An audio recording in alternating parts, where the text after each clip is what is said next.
Hello, everyone. This is a demo on how I recommend you transplant your plants once they grow to a certain height.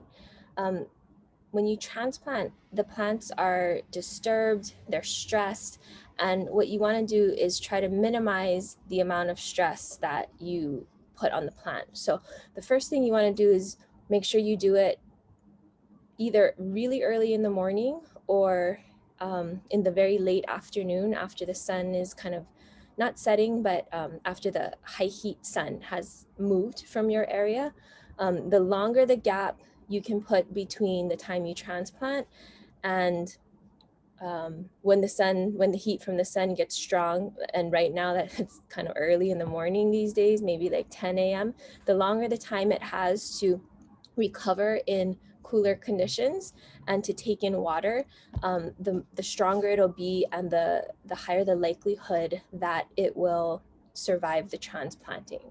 So it's early morning, not early, it's 8:30 here right now. It's not the best time to be transplanting, but this was the only window that I had with daylight hours to film this video. So I would suggest maybe between 5 and 7 p.m. Doing your transplanting.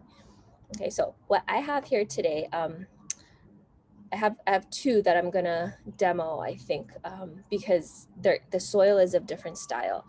So how you're transplanting is depending on the soil type that you have. I guess I shouldn't say how. It's more what happens when you transplant is going to be slightly different based on the soil that you have.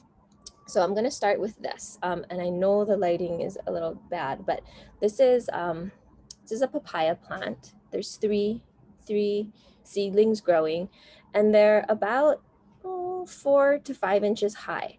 Um, I would not recommend transplanting if your seedlings are less than 4 to 5 inches because it just doesn't have enough growth and like energy built up to withstand the disturbance and the stress.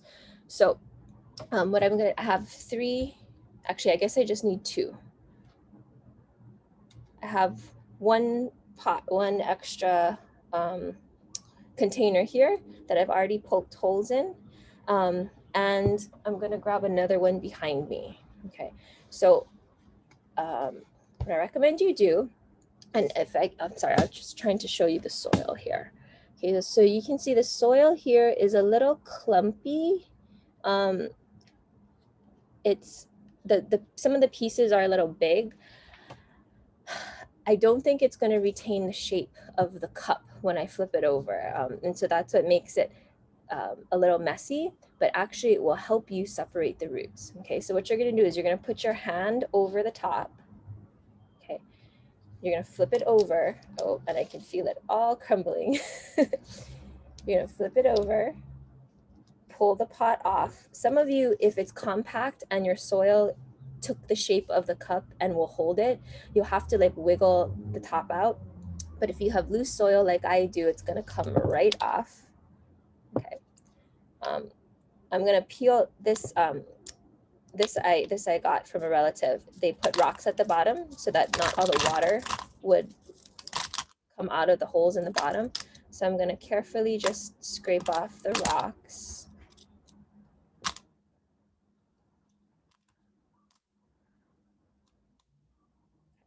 And you can see the roots sticking out of the bottom. Yeah. Okay. So carefully flip it over. I would do it over a pot. Okay. So that if you lose any dirt, it'll go back into the pot. Okay. And so what you're going to do is you want to keep as much of this soil that it's been living in with each stem as possible. So ideally, you'd have a little clump of soil around each stem that you can plant in your individual pots. But because of how they grew, obviously that's going to be hard in this case. So I'm just going to take off the side piece that none of the roots are attached to. Put that back in this pot. Right, and so you can see here what I'm going to do is I'm going to split. I'm going to do my best to gently, very gently split open the soil. And so because of this soil, I'm gonna very easily, and because of the roots, the papaya roots are not, they're not spider webby like a lot of other vegetable roots. It's pretty easy to open it up and separate them. So in this case, I'm just gonna gently wiggle clumps of dirt out, and here, two of the seedlings came out, and then I have one here.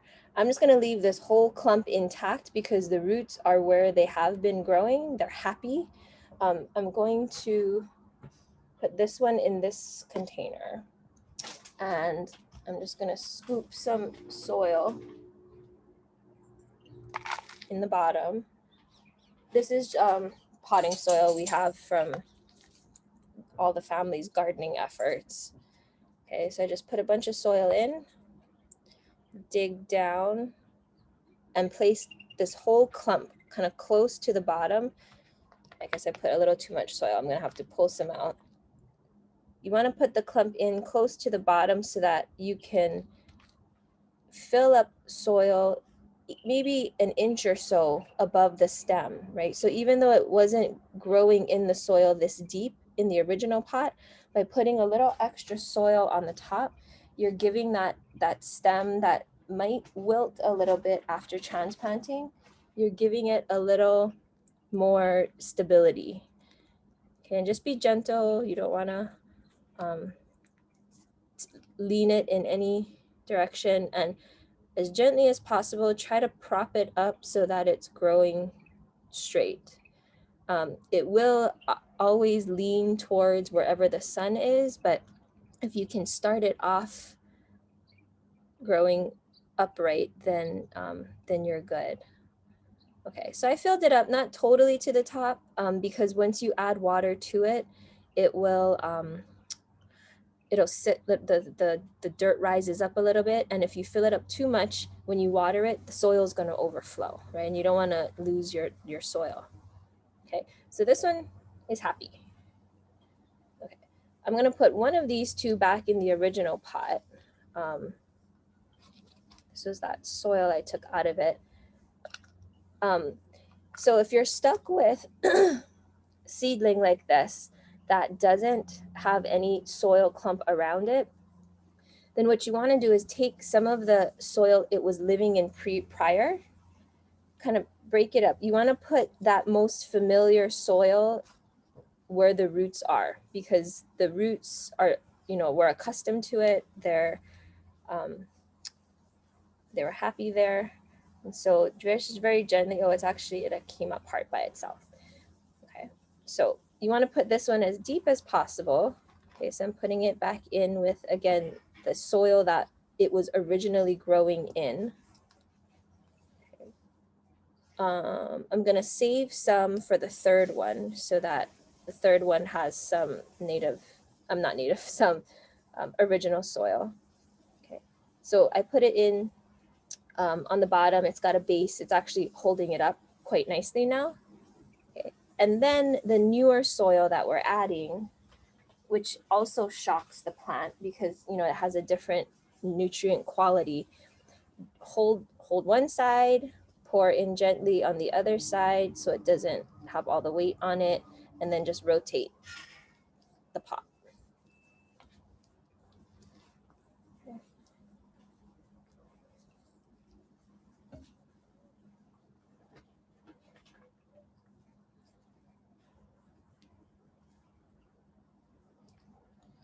Okay.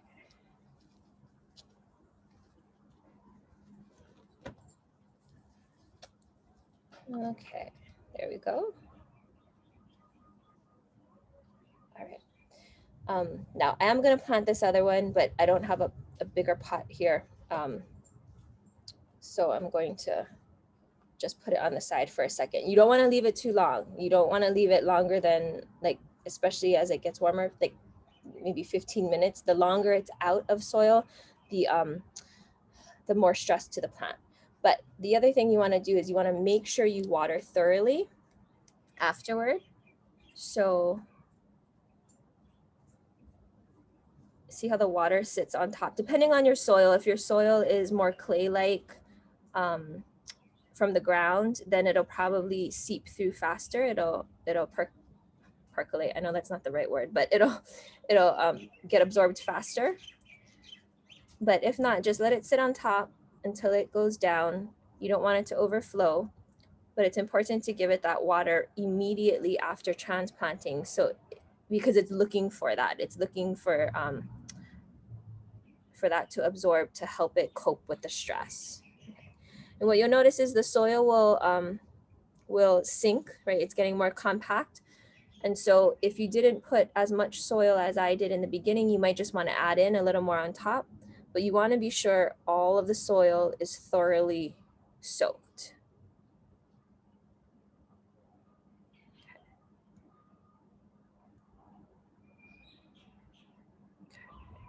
All right, and then for at least a couple of, maybe a day or two, don't leave it in direct sunlight.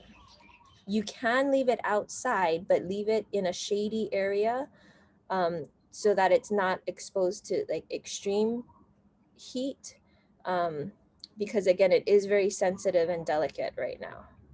Okay. The other thing to be careful of, which some of you have already experienced, is because this plant, like what I'm using to plant it in, is not very heavy. If there's a strong gust of wind, it can come and knock it over. So if you do leave it outside, I would suggest putting some props up around it, maybe like a wooden plank, or you see some like old stone pot pieces, just rocks, something around the sides so that the wind doesn't tip it over and damage your seedling. Okay, so this one should be good to go. I'm gonna go leave it in the shade in the garden. This one we need to water.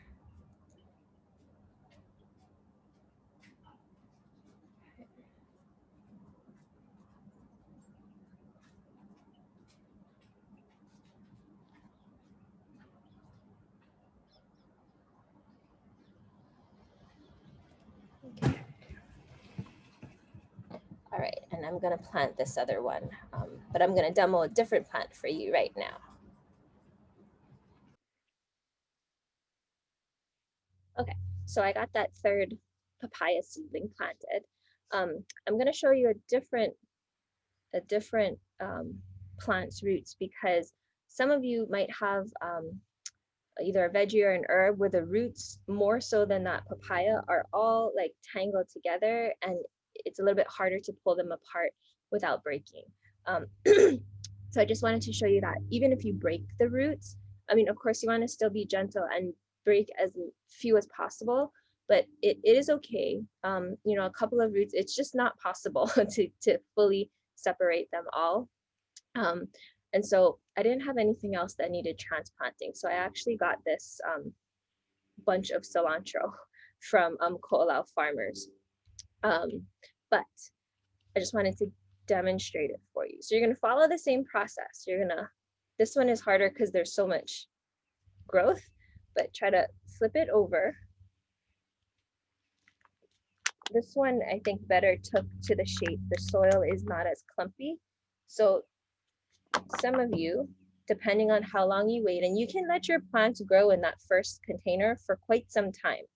Look at how much root growth there is, right? So the roots, they'll find a place to go, right? So the whole thing may be covered in roots. So it's clear that we're not gonna not be able to break the roots here. So what I'm gonna do is I'm gonna split it into 4 cubes as best I can. Okay, you just have to be really gentle and kind of wiggle it. Sometimes naturally the roots will just go with the plant it's attached to. You'll hear a little bit of breakage. Talk to it, tell it it'll be okay. You'll make it. Sorry for disturbing you. And then just kind of gently pull apart.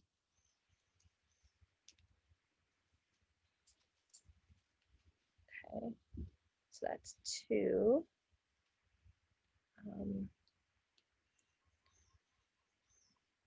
Actually, I think I might just leave it at 2. Cilantro is one that it can grow bunched together. I'll just leave this one as 1. Okay, so same thing. I'm gonna put some soil around it. Actually, this one, because it's so deep, I could just put this whole clump in as one, right? Disturb it as little as possible, and then fill in with new soil along the sides,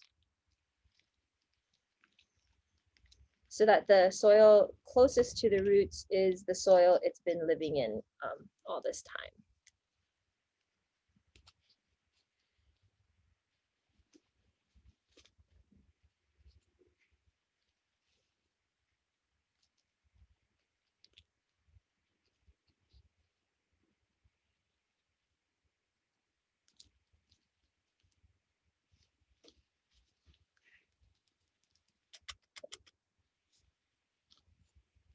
All right. Oops. Make sure all the plants are standing up. And then water, soak it thoroughly, water, and again, leave in the shade for a couple of days. You can put it inside too, but if you leave it outside, definitely leave it in the shade after thoroughly soaking. Okay. I'm not going to water it here because I made a mess the last time I did it. This one I will just plop in here and do the same thing. I'll fill that in. Okay. Now, if you used an egg tray, and I don't have, my seedlings are not here, I don't have access to my egg tray, but if you used an egg tray that has the little compartments for the eggs in it, and you have some sprouts, do not dig them out of that container. You might notice that the roots are growing through the cardboard, and that's totally fine. So what I recommend in that case is you take your egg tray and you just cut out with the scissors or some kind of razor blade, cut out the ones, the egg cells that have growth in it. Take that whole, like if this was one of the egg things that you cut out, take the whole thing and just put it in your new pot, your bigger pot. Don't take it out of the cardboard, just leave it as is. And when you fill the soil on top, just cover that cardboard. And that, I mean, it'll take a long time. It'll eventually like work itself into the soil, but it doesn't do any damage, and the plant grows just fine. And that's the least disturbance possible, which is why those egg trays, the cardboard ones, are really good, good starting material. Now, if you have a tray, I know some of you have like a bigger box or container that you have a bunch of soil and a few sprouts randomly in there. My suggestion is if it's made of cardboard, if you can cut down the sides of the box, if this was the box, right, and you had seeds in it, if you can cut down the sides, some of you use like shipping material, so you said it's kind of molding and it's got it's water soaked, just cut down the sides, and if you can cut into the part that you have your plant, you can do the same thing and just take that piece out. If it's not made of cardboard though, if it's some type of plastic material and it's too big, then in that case, what you would have to do is actually go in and try to scoop it out. Because dumping that, a bigger container, dumping that is going to be hard to do without the plant falling and hitting the ground and experiencing trauma. So if that's the case, then what I would recommend is, like if this was your big plastic container, get like a kitchen knife or something sharp so that you can cut a box around where the plant is, and the roots, keep in mind, might be growing outside of that area, but try to just cut an area, kind of like you're cutting the centerpiece of a brownie, because you want the center gooey part. So cut a square and then get, I don't know, either a fork or something with a flat bottom, a spatula might work well too, and pretend you're trying to scoop that middle brownie piece out from the whole brownie pan. And in doing that, yes, the dirt will crumble, but you're trying to scoop up all the roots around it, pick it up, and then put that into your bigger container to transplant. Okay, so let me know how it goes. Feel free to send me pictures of your after transplanting. Be sure to just keep pictures for your reflection that you can include with that later this semester, and ask questions. If you have questions, just shoot me an email. Please do send me a picture though, because without seeing it, it's hard to give you a suggestion. But I'm looking forward to seeing it, and happy transplanting.